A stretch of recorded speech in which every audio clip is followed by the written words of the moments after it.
everybody, and welcome to A Balanced Life here on Black Star Network. I'm Dr. Jacquie, and I am thrilled to talk to you today about this amazing conversation as we move more into Black History Month. Something that's really a part of who we are and what we do is the culture of music, art, food, and all of the great things that we embrace as a part of our culture. As we are moving into February, we often see that there are times there's so many places to go, things to do, whether you are out at an art festival, whether you're enjoying a concert, or whether you're just hanging out with your family in the backyard, there's this one thing that brings us together, and it's music. I love music, and I think that it's a very big part of who we are. It soothes us, it comforts us, it brings us joy, and then oftentimes it just uplifts us, and we're dancing around the kitchen or dancing around the living room when we're cleaning or vacuuming or doing whatever it is that we're doing. It is a part of how we balance. Music has a way of getting into us. Can you feel the rhythm? Can you feel the beat? The music is a part of who we are.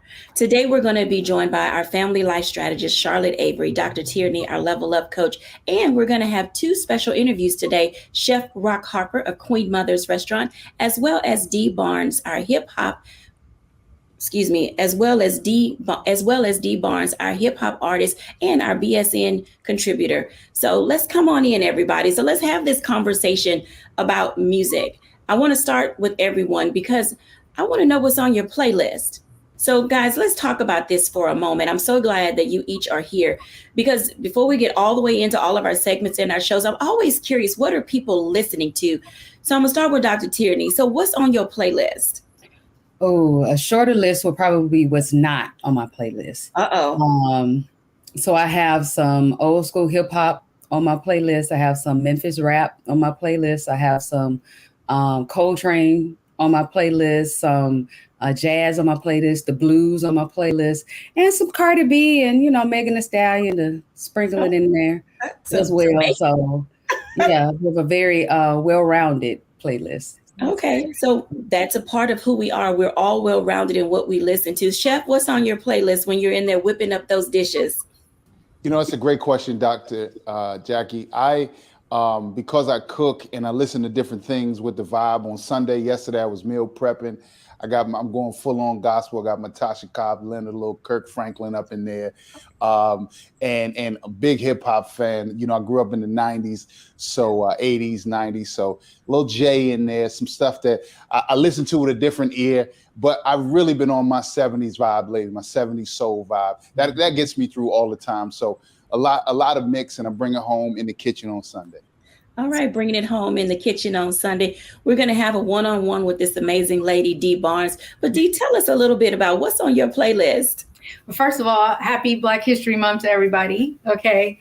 And my playlist is a little mix of everything. I love Sarah Vaughan. I have Billie Holiday on there, Louis Armstrong. I love that old school mix with the jazz greats. And then I have a lot of hip hop, of course, especially with it being the 50th anniversary of hip hop. So I have a lot of old school on there. And, I sprinkle in some new school. I also listen to a lot of classic rock. So, I'll have some bands on there too, like,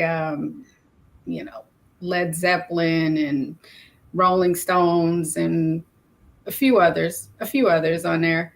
And of course, my favorite, Jimi Hendrix. Gotta put Jimi Hendrix in the mix for sure.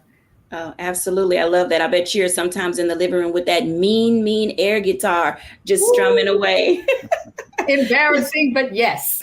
Absolutely. Yes. So Charlotte Avery, come on in for a second. Tell us what's on your playlist, Charlotte. What are you listening to these days? I'm listening to New Edition. I'm listening to Stevie Wonder. I'm listening to Michael Jackson. I'm listening to some Beyonce, Bruno Mars. I like all kinds of music. I like Ella Fitzgerald, Carmen McRae. I mean, I like all kinds of music. So yeah, I'm just, and I'm an 80s kind of girl as far as music too, like all the R&Bs and Mary J. Blige, even like older Jodeci and Drew Hill. Like, yeah, that's me. Okay, so y'all have all taken us all the way back to some of the greats when it comes to music. I mean, I think that that's a very big part of who we are. So let me ask you this, as we talk a lot about balance and, you know, how we get into this space of needing to just be at ease with life and all of that. I'm gonna ask Charlotte and then I'm gonna make this round robin. Charlotte, so what is your go-to song when you are really in that space of seeking balance or clarity? I'm playing Beyonce Run the World. Ah. Like I'm really like getting into it because that really helps me like get into my work zone, my clean zone. And then, you know, the other thing too is like my kids, like when I like put it on blast and I'm basing it, my kids will come down and dance with me and things like that. So yeah, that's usually my go-to song or something Stevie Wonder. Or even like The Rock With You from Michael Jackson. That's another one of my go-to songs. And my kids love that song too. Nice. All right, now, Rock, what's your go-to? You know, that's when it comes to balance, that's tough. So if I want to feel grateful and grounded, like I said, you know, Tasha Cobb Leonard, I think she changed her name, but her voice really helps me sort of understand and, you know, stay grounded in gratitude. Many times when I go hard and I just want to go hard, like this morning, I had a lot of stuff to do today. So I throw on some Jay-Z, some hip hop that really gets me going. And the off and balance for me is like just sounds. Like I like to listen to soundscapes and things that no words, no lyrics, just allow me to sort of meditate in the moment as I walk about. So a little different there. Absolutely. What about you, Dr. T? So I'm like Chef Rock. It just kind of depends on where I am and what needs to be balanced. So after a long day, if I'm like in mental overload and I need to kind of reel it back in and woosah, then I'm probably listening to some classical music, or some jazz to kind of make some white space in my brain. But for the most part, anything else in between, you can catch me listening to Prince. Any Prince. I absolutely love Prince. This is my favorite artist. So Prince and everything Prince. Purple Prince. Yes.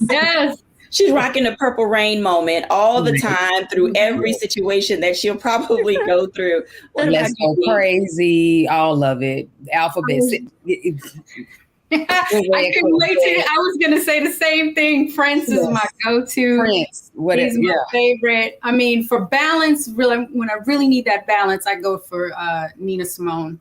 She just soothes me and you know, excites me, gets me going and thinking. You know, but Prince definitely my all-time favorite. Yes. So it could be either or. You know, in this house.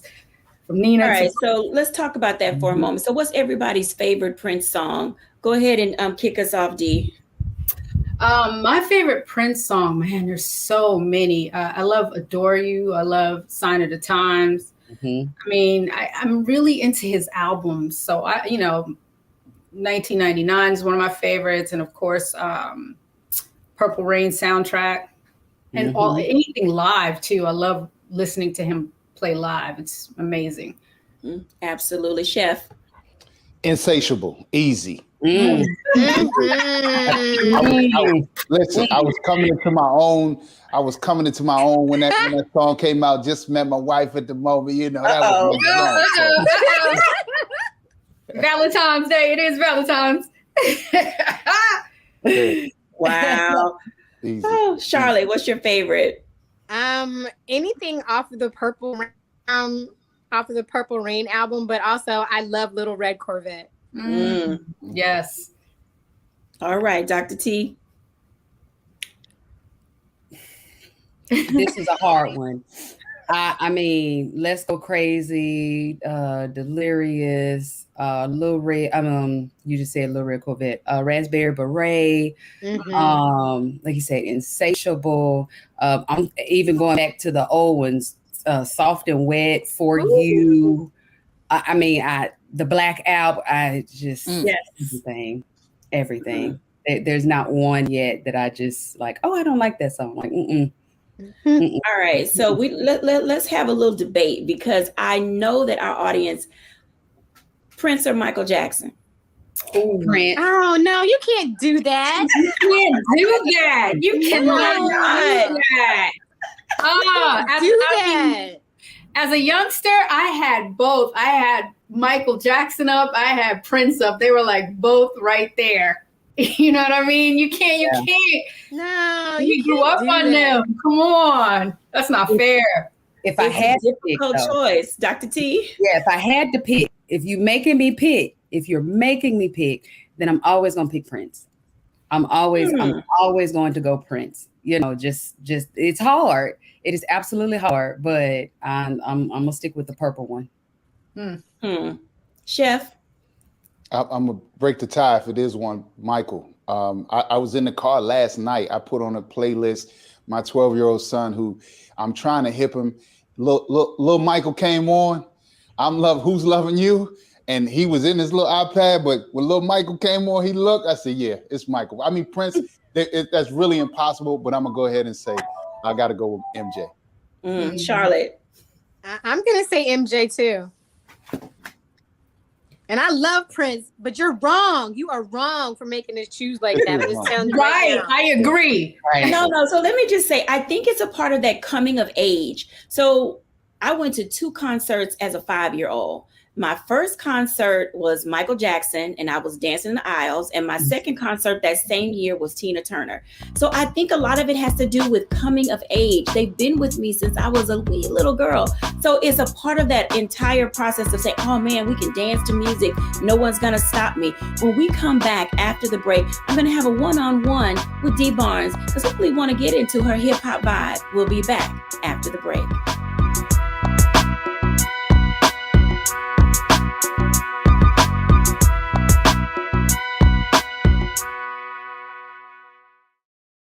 Folks, Black Star Network is here.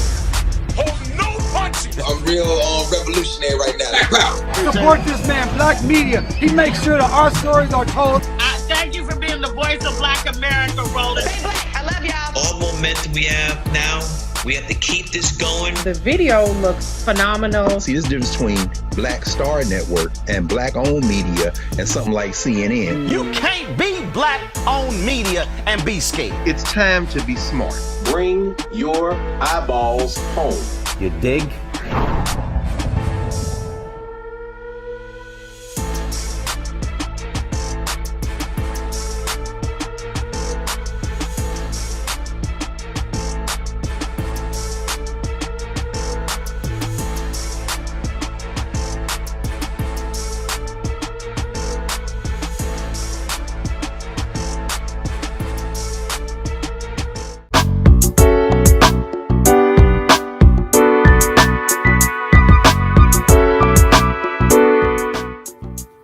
Welcome back, everyone, to A Balanced Life. And as you can tell, we have this debate going. Who's better, Michael Jackson or Prince? And I don't even know if it's who's better. It's who do you like the most? And I know that it's difficult, but there's somebody that we have on our show today, Dee Barnes, who can talk to us a little bit about music and culture and how we all resonate with it. Hey, Dee. Hey there.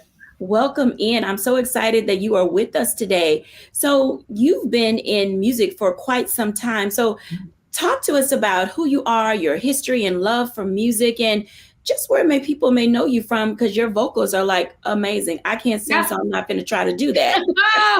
Thank you so much. Thank you, Jackie. Oh man, Dr. Jackie got me over here smiling and cheesing it up. But my history is the typical hip hop upbringing. I grew up in New York, and I was there when like the roots of hip hop began. From the late 70s to early 80s. And same thing when I came out to California, it was the same thing. I got to see how hip hop developed and grew, within the community, within the streets, to the clubs, just the whole progression of it. In my house, my mom was a huge Aretha Franklin, James Brown, Al Green. Mm-hmm. Those three were like constantly playing. And when I listen to music now and see how the progression goes with sampling, because we were just talking about that earlier, about how that the music of hip hop was based on the early, grooves in the 70s and the 80s. So it's almost like we were able to, no, it is like that actually. We were able to introduce those songs that, and take them from the home and bring them to a new generation, introduce them to a new generation by, sampling some of the greatest, especially someone like James Brown, who, they consider like the godfather of hip hop, because, a lot of his samples were used in music, but it also gives us quite a knowledge of music, a musical history, because we all get it from our parents. Mm-hmm. We all started with our parents' record collection, and it started from there. And my mom had that's the best. I have some of her records now. Sorry, Mom, but they were great. Can't give them up. But yeah, I think that the whole thing with music, it bridges generations.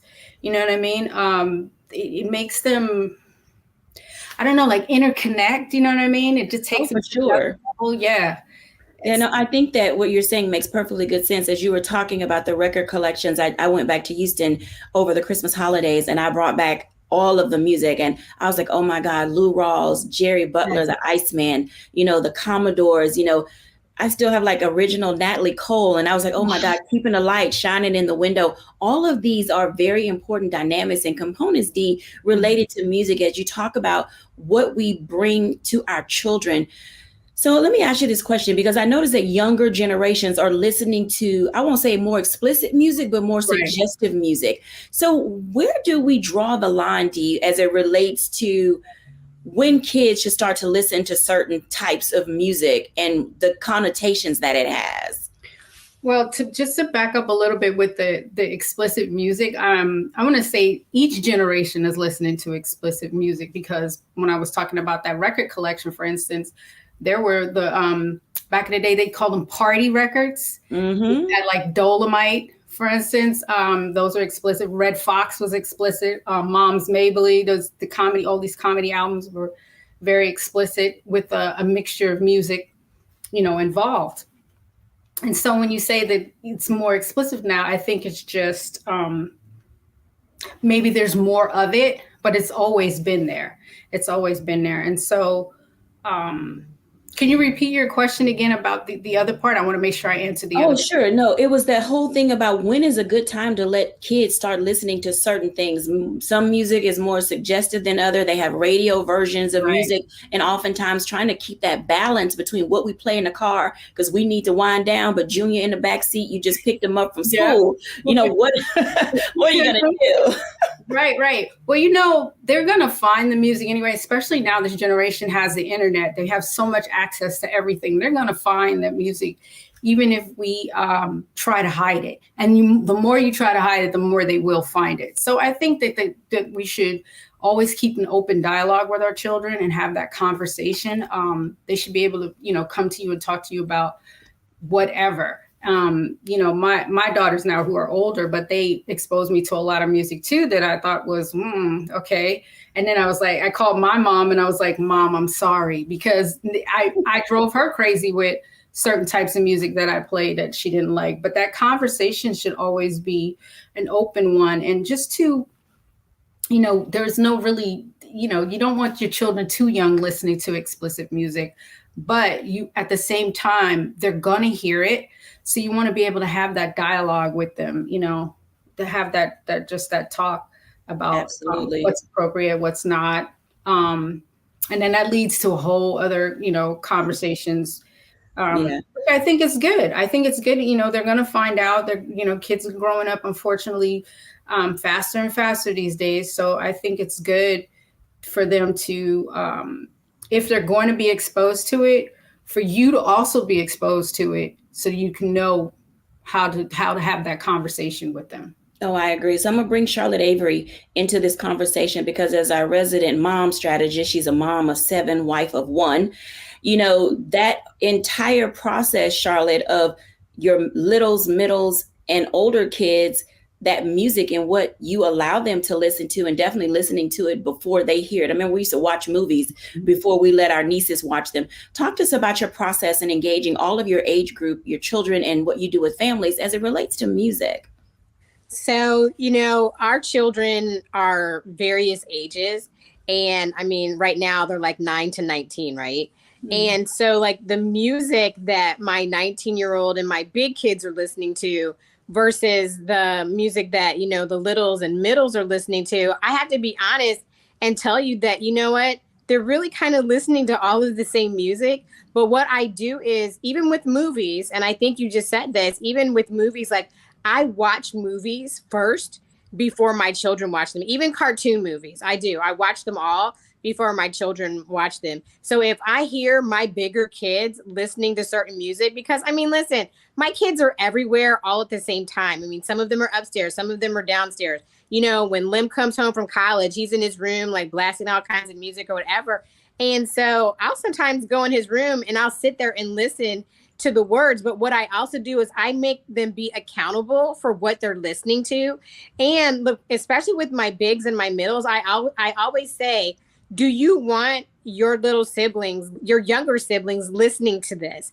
Is that okay? And they'll be like, no, Mom. And I'm like, well, then you probably want to listen to this while you're riding in the car or, when you're with your friends that are your age. But if you know that you don't think that your younger sibling should be listening to this, then okay, let's not listen to it right now. It doesn't mean that you can't listen to it. It just means you have to remember who is in the mix. And so, not only do I hold myself and my husband responsible and accountable, but I hold everybody within our space accountable for what they're listening to. And I always ask them too, so you're listening to this music with these curse words or whatever, like, how is this making you feel? Like, where's it taking you in your mind space and your heart space, just so that they're aware, because I mean, music is a very powerful tool. I mean, it does so many things. It makes us laugh. It makes us cry. It makes us, just want to get up and dance. It makes us work harder and smarter. And music has so many effects on us, therapeutic and all kinds. And so it's really, I ask my children, even when I'm listening to music myself, like, is this the music that I want to make me feel a particular kind of way? Or is this music that's just making me angry and bringing me down? And so I just, I ask myself those questions. I try to listen to things first. But here's the thing. Rarely am I ever listening to something first because I'm really tuning in because I heard them play it. So now after I've heard them play it, now I've got to dissect what they've heard. So really, honestly, it's a learning experience for all of us together. I like that aspect of it. You both are saying some things that really help us be able to identify not only the music that we listen to, but how we allow it to permeate our homes and saturate our minds and fill us in our soul, because that can go awry really, really quickly. Have either of you ever had an opportunity with your kids when you've had to say, we're not listening to that, and you just turn it off completely, or something will be playing when you're in the car and then you'll get in the car with your kids like, oh man, I forgot to turn that off. Those are those kind of moments. Dee, talk to us about how do we, I won't necessarily say how do we keep music safe while at the same time introducing our kids to the culture, but in what ways do we kind of blend the styles of music together so that everybody feels good about having a musical experience? Well, I think too, it's a lot like she was saying earlier, that sometimes you hear your kids listening to it first before you get to it. And you're like, oh, so this is what they're listening to. All right. So I'm going to pose that same question to Charlotte as it relates to that engagement that you have as a family unit. What is the one music possibly that if you put it on, your entire clan is going to come running and everybody's just having a good family time? Honestly, it's going to be Michael Jackson songs, because my older children, even when they started taking dance classes and tapping and things like that, they started to learn to tap to Michael Jackson songs. And so like one of my middle children, like she loves Michael Jackson, but everybody in our house likes Michael Jackson. Usually if it came from like the Thriller album or the Rock With You album, it's hands down a Michael Jackson song. Love it. Hands down, a Michael Jackson song. When we come back after the break, I remember some of those good dance moves that Michael Jackson used to do. But we want to talk a little bit more about family and food and music and culture. We'll be back in a moment after the break.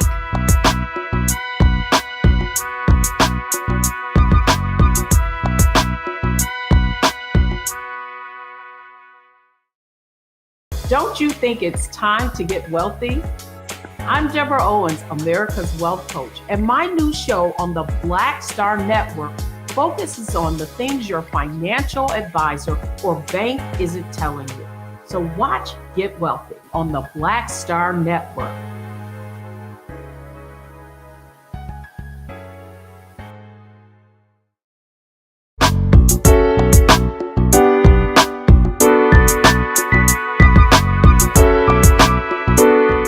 Welcome back, everyone, to A Balanced Life. And as you can see, there is no shortage of our understanding and embracing of culture. We love music, but in addition to music, we love to have family time. I want to invite Dr. Tierney in for a moment to talk about how we engage as a family around the good times that we're having. Hey, Dr. T. Hey, Dr. J. Ooh, child. So let's just say when it comes to family and culture and music and food, there are so many times to gather. And as you are helping people move into this season of being able to gather together, how are you helping them level up around those things that make us who we are as a people? Mm-hmm, mm-hmm. So one of the things that I really focus on, just myself personally, and I help my clients to focus on, is going back to the roots. Going back to our roots. That could be our family roots, that could be cultural roots, that could be music roots. But what are things, the people, the spaces, the environments that have fed you and helped to make you into the person that you are right now?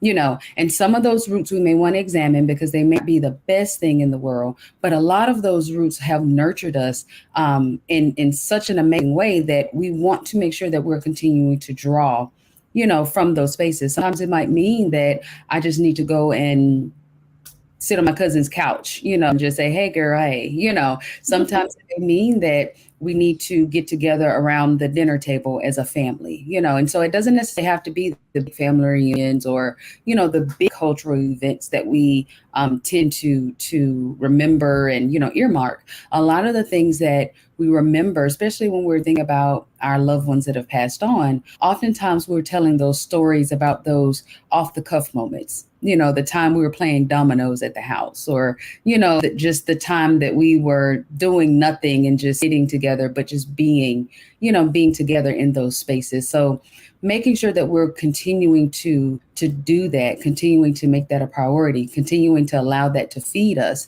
definitely helps us as we're going along our journeys in life. I tell people all the time, there's Dr. Tierney, then there's tyranny. And sometimes tyranny just needs to go home. Tyranny just needs to go home, regroup, get loved on her people so that Dr. Tierney can come back stronger, wiser, energized, and continue to run the race that has been laid before me. And so teaching that to my clients helps them to continue on in their level of pursuits because they know that those roots are always there, feeding them, giving what they need, and they can tap into them whenever they need to. I love that, because another part of our roots that really makes me happy is the times that we gather around the table. I want to invite Chef Rock into this conversation. Hey, Chef. Hey. I am so excited that you're here because as Dr. Tierney was talking about these roots, I really began to think about all the times that we would go home and have this gathering around the table. So not only do we dance in the kitchen, we have some of our most amazing conversations around food and prep and, learning all these good recipes. Talk to us about a little bit about what's happening, in your space in restaurant world, but also what is it like to cook with family and how does that help us with our culture and being able to be together and just enjoy life and living? Dr. T raised a great point in going to the roots. And I don't know if I was consciously aware of it. I was reminded of it recently when I was in a funk last year. And I was talking to my therapist and she said, what were you excited about when you were 12 years old? We went a little deeper in this deep diving. And I decided in my work and at home that I would do some of the things that excited me as a youth And in that moment, like even if it was just cooking a dish that, like some salmon cakes was one of the dishes that I love. And there's nothing super special to it. But while I was making it, my mother was here. I'm looking at my kitchen right now. I felt this wave of emotion coming over me.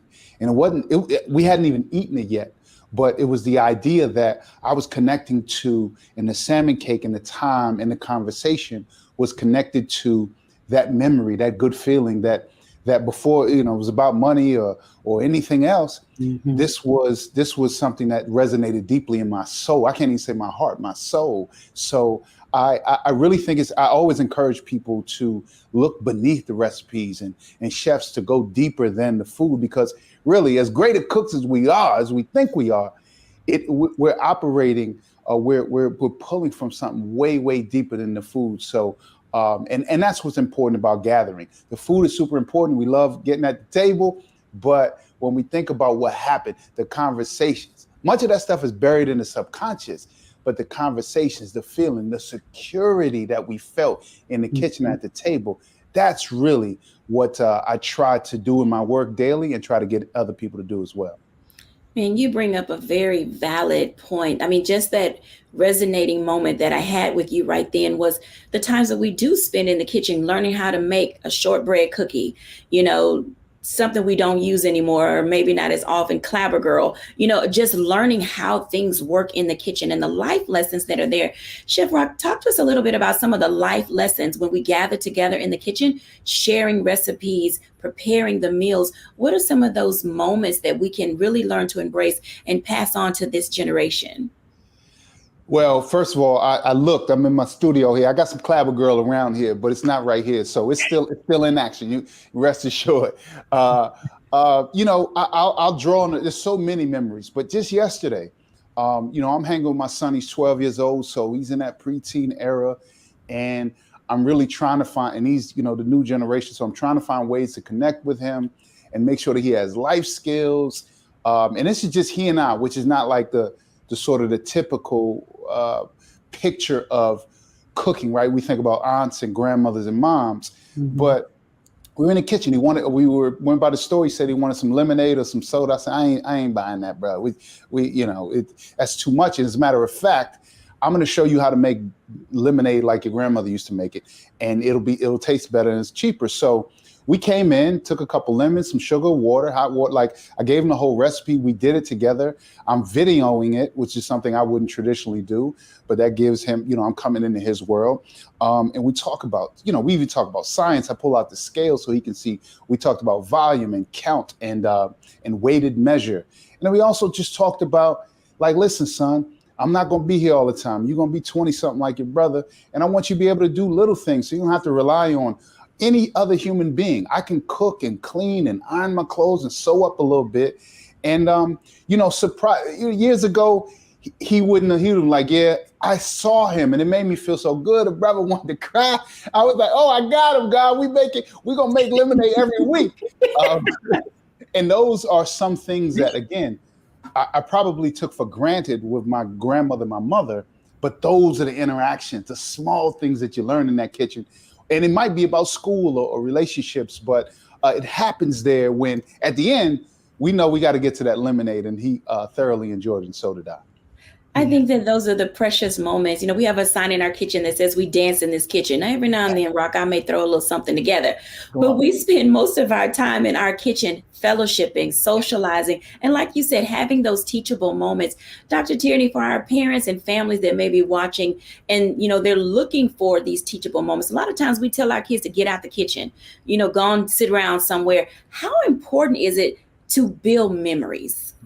It is critical. It's critical to build those memories because as Chef just said, when those children go on to be 20, 30, I can tell you right now, as a 40-year-old, I'm drawing on those memories. I'm drawing on the times that I sat with my grandfather. Again, I'm from Memphis, Tennessee. So barbecuing is like a religion, in Memphis. And so the time that I sat with him and learned his technique of barbecuing and just those days of just sitting there and the low and slow process. But those were the times where he talked to me about life and make these amazing analogies between these ribs and how it applies to how we should move through life. And I find myself now drawing on those lessons, drawing on that foundation. So when we don't give our children that, when we don't take the time to make the lemonade, when we don't find those teachable moments, be it with cookies, be it whatever it is, then what we're doing, we're limiting that foundation that they'll have to draw from. That when they get to their 20s and their 30s, they won't be able to say, well, wait, no, because mama said it'll be days like this. That told me when we were stirring that lemonade that this might happen, that my friends might do this, or I might feel lonely sometimes, but it's okay. So it's critical that we make sure that we were taking that time when they're young, so that when they get older, it'll automatically just replay back in their head. So it's really absolutely important. Charlotte, Avery, come on in for a second, because you do something and have the patience of Job. How do you, with 7 people in your house, manage to do all of those things, especially cook with your kids? And that's something that I know that you all do, and they love that quality time. So yes, I love our kitchen time together. I just really, really cherish it. And one of the reasons why is, one of the first things that I ever learned to cook from my dad was chicken and dumplings. And as Chef Rock was talking, about his time with his son and the lemonade, it made me, I almost, my eyeballs almost started sweating, because I remember the first time my dad taught me how to make chicken and dumplings, and he took it like all the way, like buying the whole chicken, making me learn to cut up a chicken, and, making the dumplings from scratch and all that. And I will tell you, I have not cut up a whole chicken ever again in my life, because I can buy a chicken and that's already chopped. But, just thinking about that, when he was saying that, it reminded me of that. And that's one of the reasons why I'm not one of those moms who kicks my kids out of the kitchen. Like, I want them there. I want my boys and my girls to learn the things that I want them to learn how to make the things that they like to eat, because one day they might not be living with me and their dad, and I won't be the one cooking for them. And like I tell my son all the time, I'm like, you need to tell me all the things that you want to learn how to cook that I cook for you, so that you, if you get married, or, you have a girlfriend or something, that you're not wishing, oh, I wish I'd learned how to cook this, or you're not longing for your mama's food. And so, I bring everybody in the kitchen, and, because I have so many kids, unless we're like all together, like usually, like if I'm making a cake, I have somebody in charge of the sugar. I have somebody in charge of the baking soda. I have somebody in charge of the eggs, and, somebody's blending it and all of that. And I'm standing there, and we just get to enjoy that time together. And you know what? I don't usually like get so flustered about, oh, somebody spilled this, or somebody broke an egg and it didn't go in the bowl. It's on the counter. I'm just like, let's just go get another egg. But really, like, not lately, because now, eggs are like $1.5 million a dozen. So anyway, but, I say all that to say that, I enjoy that time, and my kids love it. And the thing is that also turns into their love for cooking. And so my children, they will not only like cook for themselves, but my children will cook for each other. I mean, I have one child, she is like the shorthand chef on a Saturday for our family members. And she'll ask everybody, like all of her siblings, like, what do you want for breakfast today? And she'll make them whatever they say, even before she eats herself. And so I just find that to be just so interesting and so loving. And I just enjoy it, because I know that I'm not going to have that time with them forever. And so I am really, really intentional about maximizing the moments with my children for as much as I can get them. Because, my son is in college, my daughter's getting ready to go. And I'm like, maybe God allowed me to have 7 children, so that I could still remember when they were sweet and said yes, ma'am, and no, ma'am. And, they still wanted to love me and hug me, because my younger children are like that. Oh, mommy, I love you. But my older children, they're still the same way, but it's just different. And so because I get to see their different stages of life, I mean, I have 5 teenagers right now. Like, who does that? But anyway, I digress. But just knowing, their cycles of life and everything, when it comes to cooking together and having time at the dinner table, like I'm really a stickler about us eating dinner together. And sometimes that means that we're going to eat dinner a little bit later because somebody has practice, but it's important for us to be around the table together and in the kitchen together so we can talk about life and the goings-ons of the day, the week, or just something that's on their heart or some lesson that I'm trying to teach them. And so, I mean, I adore and I really cherish the time with my children in the kitchen with me. I think that those are great ways to build memories. When we come back after the break, let's have a little bit more time to talk about as we gather together. We'll be back in a moment after the break.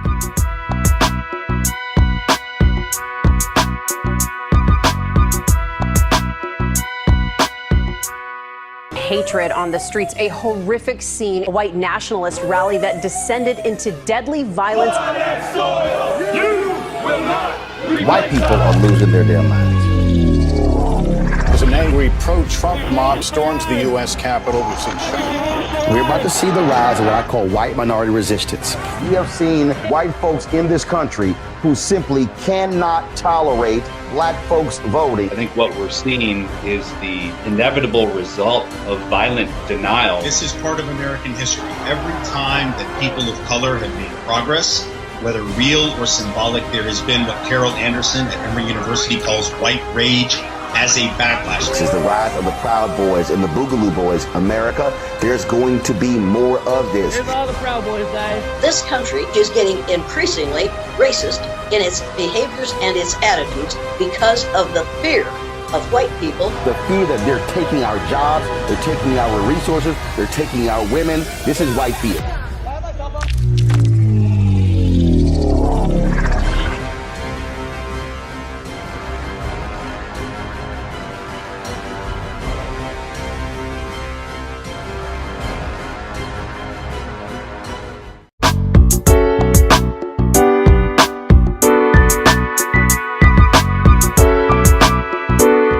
Welcome back, everyone. As you can tell, gathering together is a very big part of who we are and what we do, whether we gather around music at a concert, whether or not we're hanging out in the park or just in our kitchen, in our living room, or even in our backyard. These are the ways in which we embrace who we are and love on ourselves and love on our family members. Let's talk about that for a moment. I want to ask Dee Barnes a couple of questions because earlier on, Dee mentioned something related to music that sort of resonated with me in the sense of she's saying, you know, she kept her mama's music, and that's where we first learned. Dee, share with us about how important it is to introduce our kids to a variety of genres as we opened up with our amazing playlist. Yes, I think that is so important. I mean, that's basically like oral history. That's what we're passing down to our children, and knowledge of music and the knowledge of our culture in particular, because, you know, African Americans in this country, we've come up with genre after genre after genre that gets spilled over into, you know, other cultures, but it came from us. And so I love like sharing that with my daughters in particular, so they have a lot of knowledge of what the original was, what the original artist was, if they're listening to something, if they hear a remake of something. Like I was listening to everyone, and definitely besides the kitchen area, when we sit down to eat, that's a time when my daughters and I, we have great conversations, and I get to know, you know, what they're thinking, what's on their mind. I have, you know, this Gen Z with me, and, you know, just knowing what they're thinking and what they're listening to, and their thoughts on politics, music, and their thoughts on culture. You know, it's very important. I love gathering like that. And then, you know, my mom taught me a lot of her musical, you know, love and history. So, you know, I love passing that down to my daughters. And then they introduced a lot of music to me too, which I like, you know. One of the other things that we love to do in particular is go to shows together, live performances. And, you know, and I'll go to a concert where they'll pick the artists, and, you know, they'll introduce me to that. And you know, I can tell them how I feel about that. And I love taking them to shows, people from my generation. And so, you know, it's an exchange of knowledge. And I think that's important with us in particular, to share that with our kids, and to, you know, to bring the generations together. That's an amazing opportunity for generations to be able to come together. I have seen, and I don't know how well I would do with that, going to a live show, with my young person, knowing that it's probably how they would feel if they went to a live show with me. But that is one of the ways that we can keep community and culture together. I remember, when Beyonce did the sampling of Frankie Beverly's song, and, Homecoming was built somewhat off of that. Dee, talk to us about that for a moment, related to how that really did pull multiple generations together. That was amazing. That really was amazing, because that's something that, you play at the cookout, you play at the family reunion gathering. So seeing artists, someone such as Beyonce do that, it really opens up the door and opens up your mind to other genres, to other music. And my daughters are a huge, Beyonce fans. So her doing that. And it's funny because they had already heard that at their grandmother's house. They've already heard the song. They knew it very well at all of the family functions. So, I love when an artist does it. I love when an artist takes something from the original artist and then recreates it and, makes it new again, makes it new and fresh. I love that. I can appreciate that sentiment. Hey, Chef Rock, let's talk about something new and fresh as it relates to food. Tell us something that you have made that was something traditional and you've put your own spin on it, because sometimes food tastes different when it has, the new spin and twist on it. Yes. Well, that happens often in my kitchen because, I went to culinary school, and my mother often reminds me that she paid for the culinary school. So don't go changing stuff or thinking I'm a better cook. One of the things, and this might be obvious because I do it for a living, but a restaurant, we serve fried chicken, which is a celebratory meal that we grew up on, that my grandmother had a recipe, my mother has one.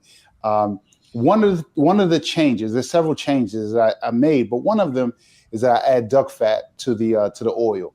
Right. So duck is a fatty bird, and usually we just use regular oil, but it adds a certain richness. And that's sort of that French influence that I got probably from James Hemings or something. But that's one slight change. It's a little more luxurious and overindulgent. But that's one slight change that I made to that very common celebratory dish, fried chicken. I add duck fat to it. So in addition to the duck fat, does that make, and I'm not asking if it makes it crispier, but I have noticed that some chicken skin is crispy and some is just chicken skin. Yeah. How do we fix that? Because we all love chicken. And if you bite into it and it doesn't have like that fried chicken crunch, you'd be like, who brought the potato salad? Who brought the macaroni and cheese? Who brought this chicken? Listen, now you're speaking my language. So I would try not to, I nerd out generally when talking about fried chicken, because it's one of those, people think that you can just throw it in there. And we all know that it doesn't all come out the same. As far as a crispy skin, there's a couple of things you can do. One, your oil has to be the right temperature. Do not overcrowd the pan. So if you're using a pan, or you can't see it right here, I have a little deep fryer. If you're using a deep fryer, make sure that you only put a few pieces in there at a time. So the thermostat or the pan is 350 degrees, but when you put a cold piece of chicken in there, it drops it tremendously, and it needs to recover. So if it doesn't recover quickly, you get this sort of limp, sort of soft skin. And by the time the chicken is cooked all the way in, you need constant 350, 340 degrees. So proper heat maintenance. The other thing, it's a little secret I'm giving y'all right here, exclusive on A Balanced Life, is this is what I do. In my restaurant, I've done it for years. I did it back at B. Smith's. You go from cold, let's just say water, whatever it's in, marinade or whatever, it has to be really, really cold. The chicken goes from there to your cold flour, right? I don't care whether it's in a brown paper bag or not, and then into the oil. So make sure it's cold. And I don't know the exact science, but the coldness going with that hot oil really, really helps with a crispy chicken. And it also means that you're going to have to fry less, because if you put a bunch of cold chicken in there, it's going to drop that temperature and you get soggy. So exclusive tip on crispier skin right there. Boom. Buttermilk or regular milk? I rarely ever use buttermilk. I always use like a water brine. Buttermilk people use it. It's more expensive than I think it needs to be. So I just use like salt, water is the basic minimum. And then we can add some sugar and seasonings for me. Sounds yummy. I love all of this. It gives us an opportunity to really think about how do we prepare and get ready for some of the festivities and activities we're going to be doing during this Black History Month celebration. I know people are doing cookouts. They're out there grilling. Charlotte Avery and Dr. Tierney, join us for a moment because I want to hear what's your favorite dish. So everybody come on in. Tell me your favorite dish that you're bringing to the Black History Month celebration. Dr. T. I'm bringing my granddaddy's Memphis slow and low ribs. That's what she said, slow and low. That's what I'm bringing. Yep. He taught me how to do it. You can either have the smoke style, but he taught me how to grill over the coals, which is a whole different technique because you can't leave it. You got to stand there, watch it, turn it. And the secret is in the smoke. So I'm not telling you what I do to my smoke. That is a trade secret. If Rock giving away secrets, I'm not giving away no secrets. I'm not doing it. But it's all about what you do with your smoke, how you manage your heat, and make sure you prep your meat properly. Yeah, that's slow and low. Okay, slow and low from Dr. Tierney. Charlotte Avery, what you bringing? So I'm bringing fried chicken for them and fried cauliflower for me. And I'm bringing some macaroni and cheese. All right. So I know I have a few minutes left. Baked macaroni and cheese or cheesy macaroni and cheese? That's not even a question, is it? It's baked all day, right? Baked. You got to bake it. Gotta bake it. I just thought I'd ask. I don't eat mac and cheese, so I just thought I would ask. I do. No, ma'am. What? No. Okay. I do not. D, what are you bringing? I'm bringing dessert. No one mentioned dessert. I'm bringing sweet potato pie and red velvet. Because that's all I can make. Well, no, I think that's good. So sweet potato pie and red velvet. I don't have the other skills. No, there's nothing wrong with that. But you mentioned one of my favorites, which is red velvet. So are you doing a cream cheese? Or are you doing, and I know I'm bringing up buttermilk again. Oh, no, sour cream. So is it sour cream cheese or is it just regular Philly cream cheese? I like the regular Philly cream cheese. I'm not gonna lie. I like the cream cheese. As y'all can tell, I like to eat. I may not do a lot of cooking, but I know what y'all talking about when y'all bring the food to the table. Same thing. I can't do all of that special thing y'all be doing with the smoked barbecue. But I was taking down some notes, so I might try it, after today. But the dessert, I got y'all. All right, then. Chef, what you bringing? Well, okay, so I think most people expect me to bring fried chicken. However, I'll switch it up. I will bring, because the number one question at the cookouts is, who made the potato salad? And I'm not bold. I'm a big thinker. And I think my potato salad is cooked out, certified by the Black delegation. I'm bringing the potato salad because you either gonna be talking about me whispering, or you're gonna say that potato salad was all right. And I'll tell you another little tip. I just did this function on Saturday. We like mayonnaise-based potato salads. I made one that was sort of like a vinaigrette base with heavier Dijon, a little bit of honey, and cuts down on the calories, no mayo. And also, we like to leave potato salad out for about 4-6 hours. Not the safest as a tip, So when we don't have temperature control, I like this Dijon sort of vinaigrette-based potato salad compared with the other one, because hopefully nobody gets, it doesn't. If it stays out for a few hours, it'll be okay. But I'm bringing potato salad. I appreciate you bringing the potato salad. I'm going to tell you, if it's not yellow, I'm not eating it. So I do not eat mayonnaise-based potato salad. I grew up in Texas, and that is what is in potato salad is just not a thing. And so I love everything that each of you have said. I believe that as we are preparing for some of our occasions, we are going to be prepared and ready. I'll be back with my reflections after the break.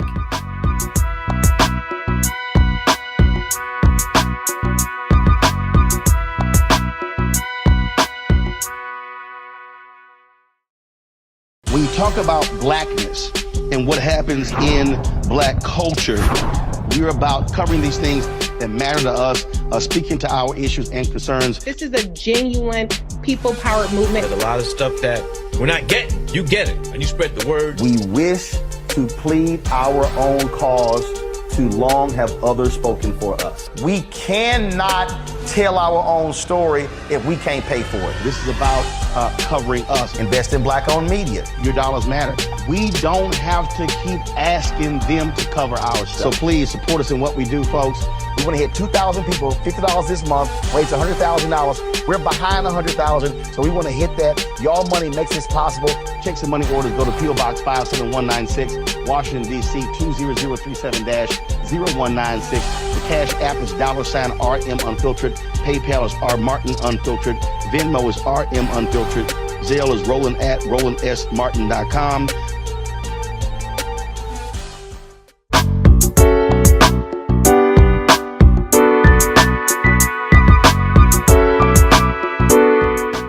Welcome back, everyone, to A Balanced Life. And as you can tell, living this life is amazing. We are in this space of history and culture filled with music and good times, whether we're dancing in our kitchens, hanging out at the cookout, having some low and slow ribs, or eating some amazing red velvet cake.